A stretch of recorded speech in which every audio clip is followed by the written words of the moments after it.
Salut à tous et bienvenue sur UFC Analyse et Pronostic, j'espère que vous avez tous la pêche.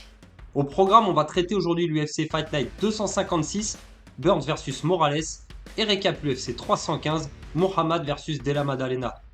N'oubliez pas de vous abonner si vous êtes nouveau sur la chaîne pour ne pas rater les prochaines pronos, à laisser un pouce en l'air si le contenu vous plaît et un commentaire, je vous réponds toujours avec plaisir. La semaine dernière, on a franchi les 1000 abonnés, c'est grâce à vous que ce projet avance. Que vous soyez là depuis le début ou que vous venez juste d'arriver, chaque like, chaque partage et chaque commentaire compte et ça me motive à continuer à vous proposer des analyses et des pronos le plus précis possible et du contenu authentique. Donc comme toujours, un grand merci à vous. Retrouvez aussi tous les tickets gagnants des pronos sur les réseaux sociaux, Instagram, TikTok et Facebook. Les liens sont dans la description de la chaîne. Pour l'actualité chaque semaine, dans des formats courts et très intéressants, c'est sur la superbe chaîne Moment MMA, des podcasts et toutes les dernières nouvelles sur tout ce qui se passe dans ce sport qui nous passionne tant. Pour l'UFC 315, on retrouvait 5 combats sur la carte principale. En ouverture, le français Benoît Saint-Denis a roulé sur le courageux canadien Kyle Prepolek. Après avoir suivi le game plan dans le premier round, Benoît a lâché ses coups dans le deuxième et il a terminé Prepolek par soumission. Ensuite, catégorie flyweight, la brésilienne Silva a totalement dominé Alexa Grasso avec ses déplacements, sa vitesse de frappe et ses esquives et remporte le combat par décision unanime. Après, catégorie featherweight, finalement, José Aldo s'est fait voler par les juges après avoir remporté les 2 premiers rounds. Alors il passe pas loin de finir le canadien Ayman Zahabi, mais se crame complètement dans le 3e round et termine en mode survie les 2 dernières minutes où Ayman en a profité pour tenter de rattraper son retard. Alors le 2e round était serré certes, mais pour moi le Brésilien avait fait le taf, et quand je vois ce genre de résultat, je me demande parfois si je comprends encore quelque chose à la façon qu'ont les juges de noter un combat. Mais faut être honnête, ils étaient vraiment tous incompétents. Comment donner une décision unanime après ce combat? Ça aurait dû être déjà un split pour Aldo et rien d'autre. Grosse déception donc pour la légende brésilienne, qui aurait pu raccrocher les gants sur une victoire difficile mais méritée. Ensuite en co-main event, catégorie flyweight, la française Manon Fiorot s'est bien débrouillée dans les rounds 2, 3 et 5, mais elle n'en a pas fait assez pour gagner la ceinture face à une Valentina Shevchenko qui n'a jamais paniqué et qui est restée appliquée du début à la fin du combat. Elle remporte la victoire par décision unanime et conserve son titre. Et en main event, catégorie welterweight, le champion Belal a décidé de striker avec un combattant aussi solide que Jack Della Maddalena. Alors j'ai pas vraiment compris son choix, et même s'il a fait un superbe combat, l'Australien a quand même pris l'ascendant petit à petit face à un Belal courageux mais en manque de fight IQ pour sa première défense de titre, où il a décidé de striker avec un excellent boxeur plutôt que de mixer avec sa lutte et d'emmener le combat dans un registre où il aura pu prendre l'avantage sur son adversaire. Il perd le combat à la décision unanime et l'Australien Jack Della Maddalena est le nouveau champion welterweight. On termine donc à 2 sur 5. Je me suis totalement planté cette semaine pour le co et le main event. Je pensais que Manon serait capable de ravir cette ceinture et que Belal Mohamed allait lutter, mais ça n'a pas été le cas. Et quant à José Aldo, je reste sur ma position, un vol pur et simple. L'UFC Fight Night 256, Burns vs Morales se tiendra le 17 mai, dans la nuit du samedi au dimanche, et on retrouve 5 combats à la carte principale. On retrouve en premier combat, catégorie featherweight, Julian Erosa contre Melquizel Costa. Erosa il est américain, il a 35 ans, 31 victoires pour 11 défaites. Sur les 31 victoires, 12 finishes par KO technique, 14 soumissions et seulement 5 décisions. Pour ses 11 défaites, il a perdu 7 fois par KO technique et 4 fois par décision. Son dernier combat, c'est une victoire par KO technique au premier round, au mois d'avril 2025 contre Darren Elkins. Il est donc opposé à Melquizel Costa. Costa il est brésilien, il a 28 ans, 23 victoires pour 7 défaites. Sur les 23 victoires, 7 finishes par KO au KO technique, 8 soumissions et 8 décisions. Pour ces 7 défaites, il a perdu 2 fois par KO technique, 2 fois par soumission et 3 fois par décision. Son dernier combat, c'est une victoire par décision unanime au mois de mars 2025 contre Christian Rodriguez. Pour l'allonge, on retrouve une allonge de 1m89 pour l'américain contre une allonge de 1m80 pour le brésilien. Pour les cotes, on retrouve favori Costa avec une cote à 1,51 et une cote à 2,38 pour l'américain. Alors Erosa il est reconnu pour son style offensif en striking, il affiche une moyenne de 6 frappes significatives par minute, mais il en encaisse également 6, ce qui reflète une approche agressive mais vulnérable. Son arsenal en boxe il se distingue par un volume élevé de frappes, une bonne variété entre les coups à la tête et au corps, et une pression constante sur ses adversaires. Pourtant, sa défense reste perfectible, comme en témoignent ses 7 défaites par KO technique, ça représente 64% de ses revers. Costa, lui, c'est un striker technique et polyvalent, doté d'une base solide en Muay Thai et d'un style gaucher qui lui permet de varier efficacement ses attaques, notamment grâce à ses coups de pied puissants et ses combinaisons précises, ciblant la tête, le corps et les jambes. Il affiche une moyenne de 5 frappes significatives par minute, tout en n'encaissant que 2, ce qui témoigne d'une bonne défense et d'une capacité à contrôler le rythme du combat. Julian, lui, c'est un grappleur offensif et opportuniste, avec 14 victoires par soumission en carrière, dont plusieurs obtenues dès le premier round, grâce à des techniques variées, telles que la guillotine ou le triangle. Bien qu'il tente en moyenne à peu près un takedown toutes les 15 minutes avec une précision modérée, ses compétences en jiu-jitsu, il est quand même ceinture marron, lui permettent de capitaliser efficacement sur les transitions au sol. Melchizel, lui, c'est un grappleur complet et offensif, avec 8 victoires par soumission sur les 22, dont 2 à l'UFC par étranglement arrière et par guillotine. Alors bien que sa défense de takedown soit moyenne, il compense par une activité au sol assez efficace, avec une soumission tentée une par round à peu près, et un contrôle au sol environ d'1 minute 15 par round également. Alors le combat entre Julian Erosa et Melchizel Costa, il promet d'être explosif, opposant deux combattants offensifs, adeptes du chaos. Erosa, fort de ses récentes victoires par soumission et par chaos technique au premier round, il cherchera à capitaliser sur son expérience et sa polyvalence pour neutraliser l'agressivité de Costa. Ce dernier, lui, connu pour son rythme effréné et sa puissance de frappe, il va sûrement tenter d'imposer un rythme élevé dès les premiers instants, exploitant les ouvertures dans les défenses parfois vulnérables d'Erosa. Alors si le combat reste debout, l'avantage pourrait pencher en faveur du Brésilien grâce à sa vitesse et sa pression constante, mais pourtant l'Américain pourrait retourner la situation à son avantage en exploitant les failles de Costa au sol, notamment sa défense de takedown qui est pas parfaite. Alors ça reste un combat très serré et j'hésite car les deux ont les armes pour remporter la victoire, mais je penche légèrement en faveur du Brésilien qui, je pense, peut prendre l'avantage à un moment clé du combat. Je vous conseille donc de choisir Melchizel Costa, mais attention, ce combat peut nous réserver des surprises. On retrouve ensuite en deuxième combat, catégorie middleweight, Dustin Stolfus contre Nursulton Ruziboev. Alors Stolfus, il est américain, il a 33 ans, 16 victoires pour 6 défaites. Sur les 16 victoires, 3 finishes par KO ou KO technique, 6 soumissions et 6 décisions. Pour ces 6 défaites, il a perdu 2 fois par KO, 2 fois par soumission et 2 fois par décision. Son dernier combat, c'est une victoire par KO au mois de novembre 2024 contre Marc-André Barriault. Il est donc opposé à Nursulton Ruziboev.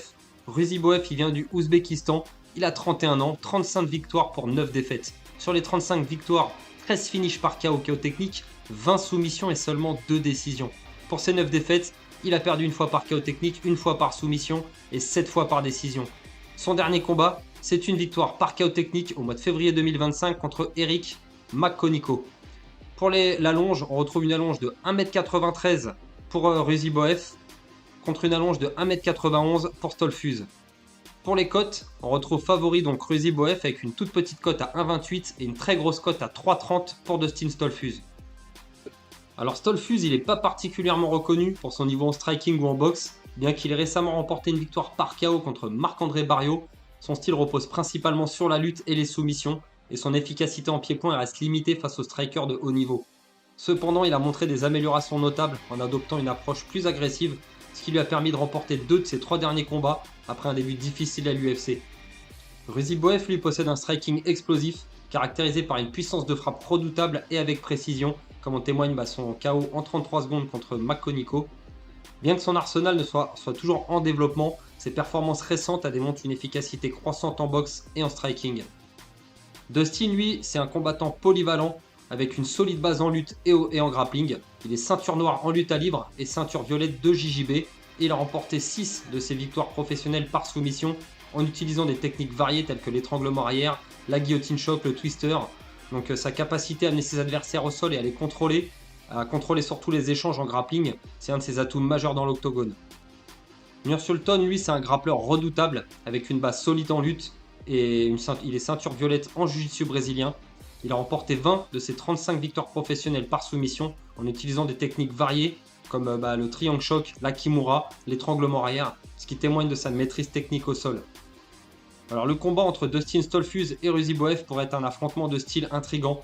Stolfus, c'est un combattant solide avec de bons bagages en grappling et une approche méthodique. Il cherchera probablement à imposer un rythme assez lent, en clinch ou au sol, pour neutraliser la puissance explosive de Ruziboev. De son côté, Ruziboev, connu pour son agressivité et ses finitions rapides, il pourrait tenter d'imposer la pression dès les premières secondes en cherchant le KO grâce à ses frappes puissantes. Alors si l'Américain est survit aux premières minutes, il pourrait retourner la situation à son avantage en utilisant son cardio et sa technique. Mais si Ruziboev trouve l'ouverture assez tôt, le combat pourra se terminer très rapidement. Je vous conseille donc de choisir Nursulton Ruziboev. Je pense que ça reste le choix le moins risqué. On retrouve ensuite en troisième combat, catégorie Featherweight, Sodiq Yusuff contre Mayron Santos. Yusuff, il est américain, il a 31 ans, 13 victoires pour 4 défaites. Sur les 13 victoires, 6 finishes par KO ou KO technique, une soumission et 6 décisions. Pour ces 4 défaites, il perd 2 fois par KO et 2 fois par décision. Son dernier combat, c'est une défaite par KO technique au premier round contre Diego Lopez au mois d'avril 2024. Il est donc opposé à Mayron Santos. Santos, il est brésilien, il a 24 ans, 15 victoires pour une seule défaite.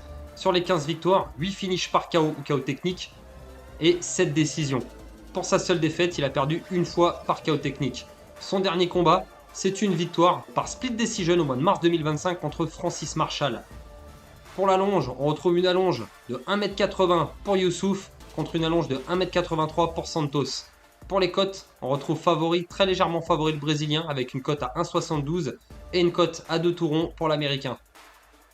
Alors Yusuff, c'est un striker explosif et technique, reconnu pour sa puissance de frappe, sa précision et sa variété d'attaque en pied-point. Alors il excelle dans les échanges à distance, il combine des coups de poing rapides, des low kicks puissants, il a une capacité à contrer efficacement avec sa main droite. Son style, il est influencé par le Muay Thai, ça lui permet de varier ses cibles, jambes, corps et tête, et de maintenir une pression constante sur ses adversaires. Avec un taux de précision de plus de 50% de frappes significatives et une solide défense, Yusuff, c'est un combattant redoutable en striking. Santos, lui, c'est un striker explosif et imprévisible, doté d'une base solide en Muay Thai également, et d'une grande variété d'attaques, notamment des coups de pied puissants et des crochets au corps.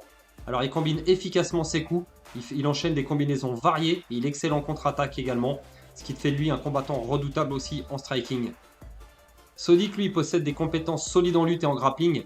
Bien qu'il soit principalement reconnu pour son striking, il a démontré sa capacité à défendre les takedowns avec un taux de réussite de 62%, et à éviter d'être contrôlé au sol pendant de longues périodes.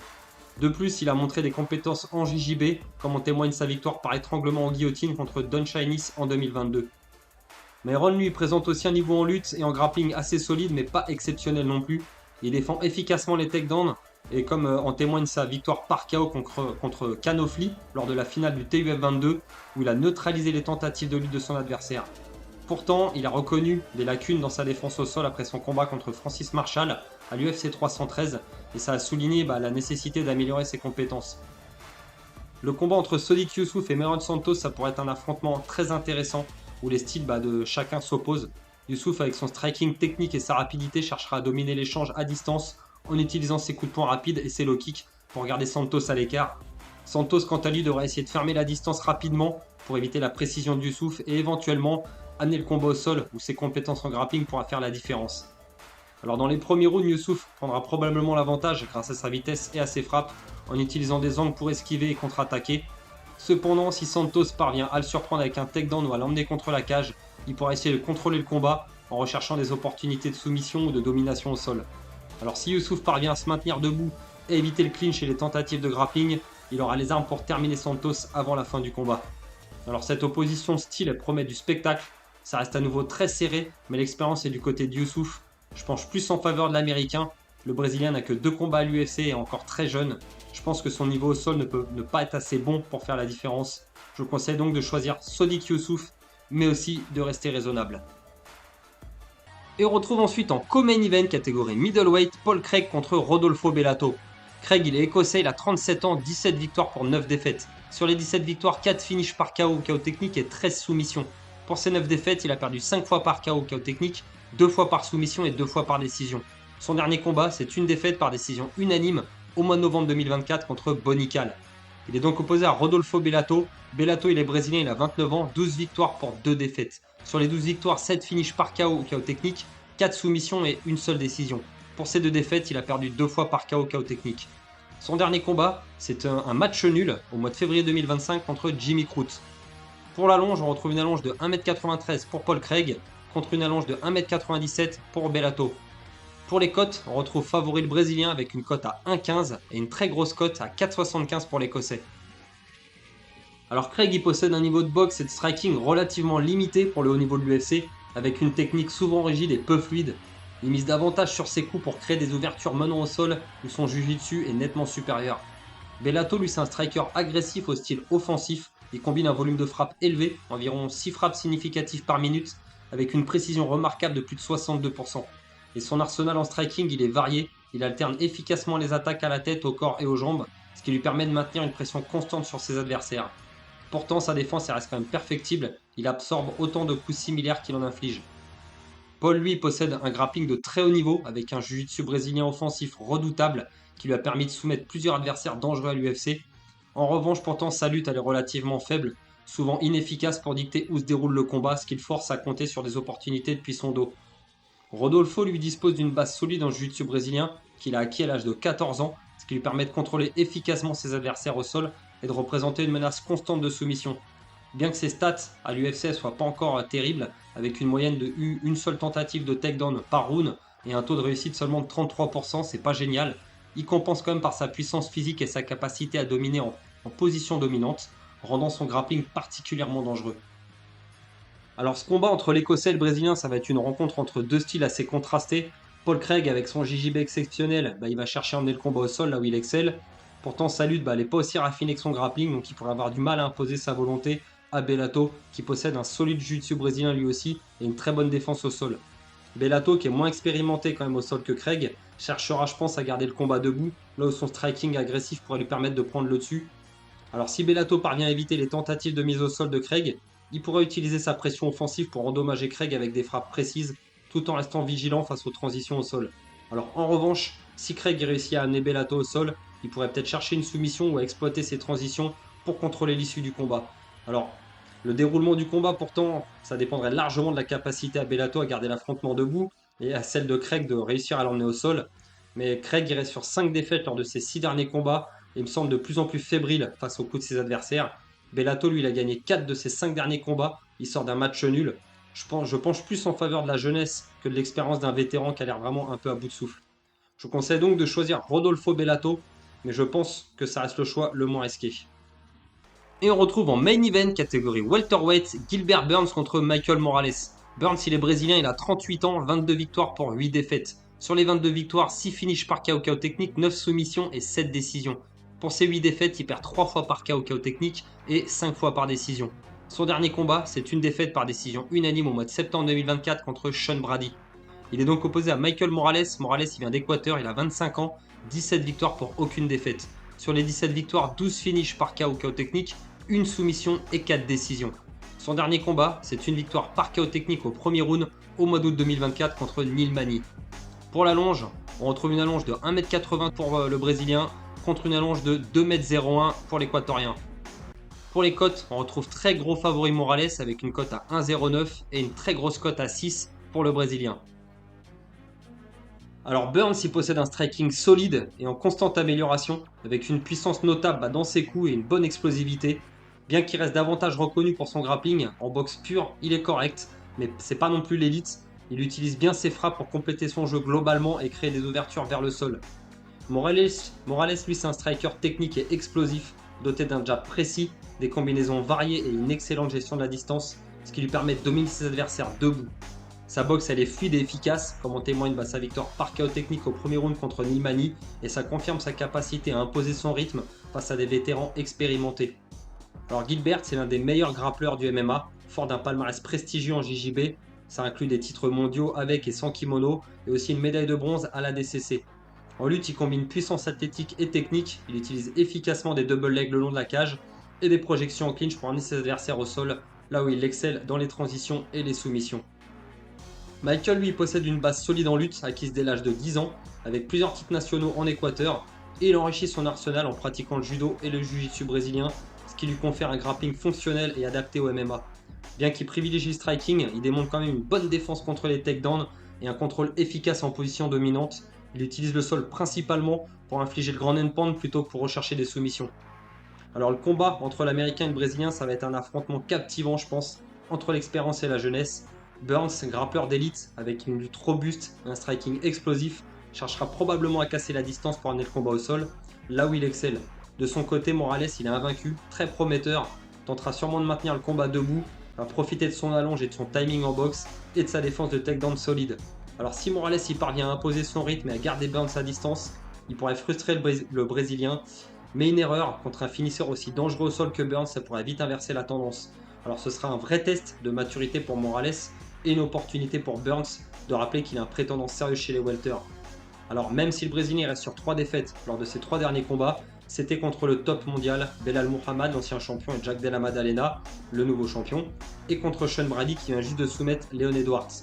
Alors ça va être un vrai gros test pour l'Équatorien, et je pense que le combat va être vraiment disputé. Alors je donne un avantage au niveau de l'envie de performer à Morales, qui est jeune, toujours invaincu et qui a les crocs. Le Brésilien, lui, il a montré face à Brady que l'envie n'était plus autant présente qu'il y a 2 ou 3 ans. Alors ça reste plus serré comme opposition que ce que les codes veulent bien nous laisser penser, mais je penche plus en faveur de la jeunesse. Je vous conseille donc de choisir Michael Morales, mais la cote est si basse, c'est pas intéressant, mieux vaut tenter de jouer si le combat va aller à son terme ou non. Voilà les amis, on en a terminé, j'espère que ces pronos vont être les bons et que comme toujours il ne va pas y avoir de changement sur la carte principale. Si jamais cela se produit, je mettrai le prono en commentaire épinglé. On se retrouvera dans 15 jours pour traiter l'UFC ONE ESPN 68 Blanchfield versus Barber.